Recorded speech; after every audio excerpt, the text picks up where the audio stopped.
Didim'in güzelliklerini tanıtmaya devam ediyorum arkadaşlar.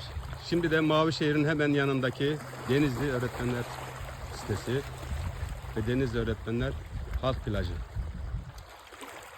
Geçmiş yıllarda bu restoranda yıl sonu etkinlikler yapardık biz.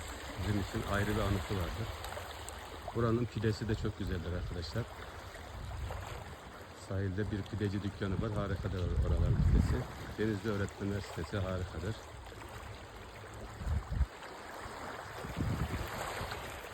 Burası emekli cenneti. Emekli, çok emekli. Yazı burada geçiriyor. Bakın. Hemen yanı Mavişehir.